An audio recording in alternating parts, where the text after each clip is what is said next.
ये पकड़। एक तो मंडी में जानवर ढूंढना भी अजाब है, बड़ी मुश्किल से ये एक बकरी मिली है। लेकिन सेठ आप तो बकरा लेने आए थे, पर ये बकरी? बस ये मुझे पसंद आ गई तो मैंने खरीद ली। बाकी लगाएंगे शाम में चक्कर।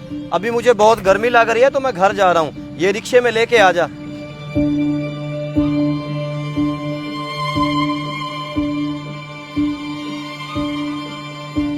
बल्कि पैसे मेरी जेब में तो किराए के पैसे ही नहीं है।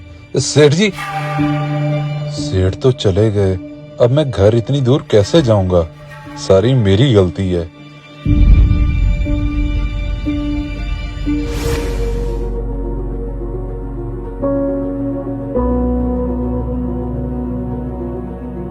जी भैया, ले आए जानवर? किधर है? हाँ, एक बकरी खरीदी है मंडी से और वो मुलाजिम लेकर आ रहा है पीछे। चले ठीक है, मैं समझा आप ले आए हैं।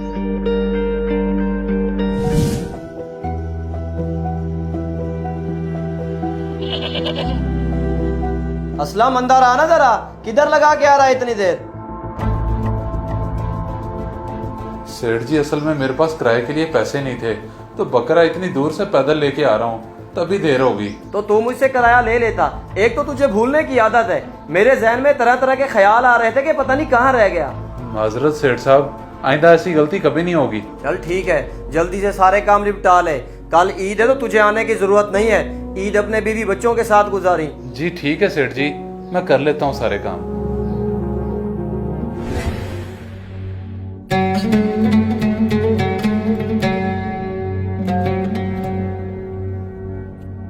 आपने इस बार ईद पे फिर से पुराना सूट पहन लिया है। कहा भी था ईद के लिए तो नया बनवा लें। बेगम, क्या है इस सूट को? अच्छा भला तो है, और वैसे भी बड़ी ईद पे कौन सूटों को देखता है?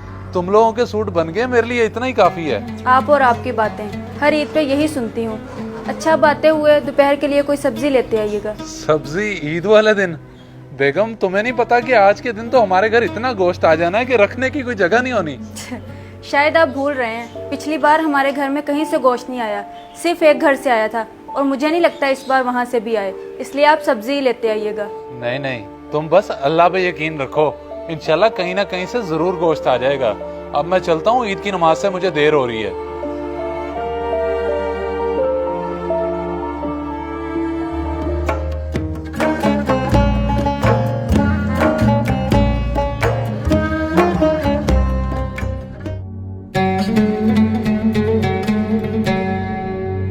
बेगम, मैं पढ़ आया हूँ ईद की नमाज, तुम बताओ कहीं से आया गोश्त? प्याज तो मैंने काट लिए हैं, लेकिन अभी तक कहीं से नहीं आया, और मुझे नहीं लगता कोई दे के भी जाएगा। अच्छा, तुम फिक्र ना करो, मैं मालिक के घर चक्कर लगाता हूँ और कोई काम भी दिखाता हूँ, और आते हुए गोश्त लेता हूँगा। ठीक है, आप लगाएं चक्कर, लेकिन जल्दी वापस आइएगा, ये ना हो सारा दिन उधर ही गुजार दें। हाँ हाँ, मैं जल्दी वापस आ जाऊंगा, बस तुम प्याज वगैरह काट के रखो।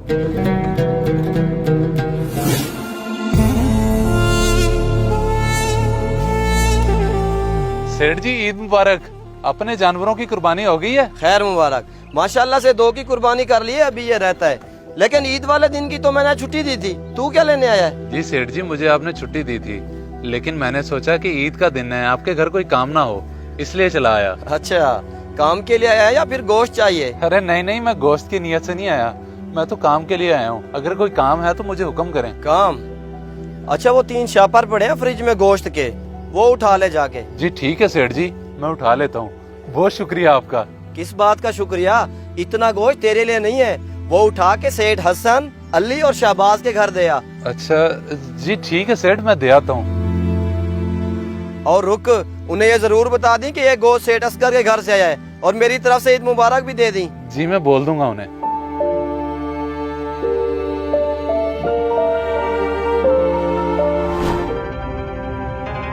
इतना सारा गोश्त असगर ने मेरे घर भेज दिया? जी जी, सबसे ज्यादा गोश्त उन्होंने आपके घर ही भेजा है, और वो तो आपको ईद मुबारक भी बोल रहे थे। खैर मुबारक, लेकिन ये गोश्त मैं नहीं रख सकता, क्योंकि मेरे घर तो पहली 2 कुर्बानियाँ थी। पर उन्होंने तो बड़ी चाहत से आपके घर भेजा है, और आप लेने से इनकार कर रहे हैं। चाहत उनकी अपनी जगह, लेकिन इसका असल हकदार मैं नहीं हूँ। उनसे कहें कि ये गोश्त गरीब गुरबा में तकसीम कर दें, क्योंकि मैंने भी अपना सारा गोश्त गरीबों में ही बांट दिया। अच्छा चले, मैं उन्हें जाके बता देता हूँ।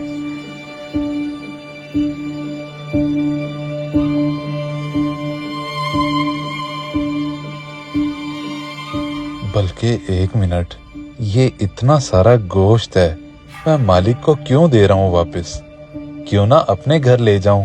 ईद का दिन है, मेरे बच्चे खा लेंगे।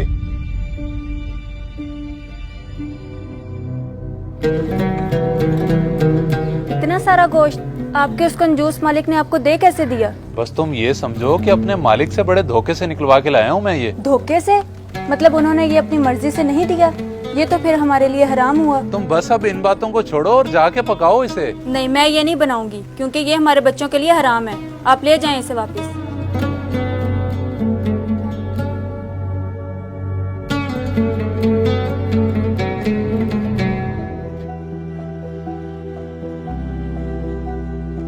सेठ जी, अली और शहबाज साहब ने तो गोश्त रख लिया है, लेकिन हसन साहब ने गोश्त लेने से इनकार कर दिया है। इनकार कर दिया है? लेकिन क्यों?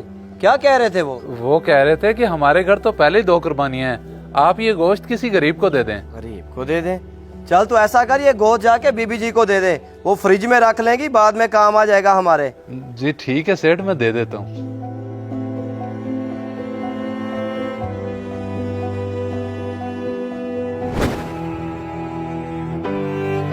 देखिए आप इस तरह क्यों बैठे हैं? मैंने तो कहा था आपसे हमारे घर कहीं से गोश्त नहीं आना। सही कह रही थी तुम, बस मैं ही गलत उम्मीद लगा बैठा। एक घर से 4 बोटियां आई हैं और घर में इतने फर्द हैं, अब उन 4 बोटियों का क्या करें? अच्छा मैं करता हूँ बंदोबस्त और लाता हूँ कहीं से सब्जी, बस तुम फिर जरा जल्दी से बच्चों को बना देना।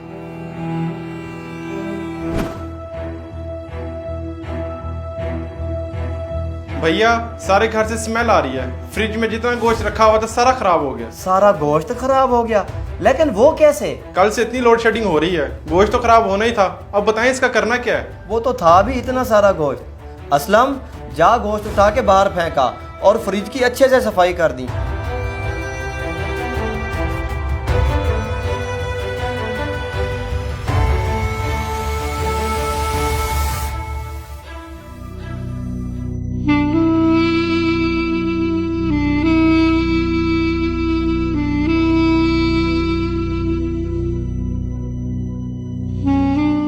इतना सारा गोश्त जरूरतमंदों तक नहीं पहुंचा, बल्कि फ्रिज में पड़ा खराब हो गया, और मेरे बच्चों को ईद के दिन गोश्त नसीब नहीं हुआ। मेरे मालिक उनको नवाज जो गरीबों का एहसास करते हैं। इस वीडियो को सदका जारिया समझकर जरूर शेयर करें। हो सकता है आपका एक शेयर किसी की जिंदगी बदल दे।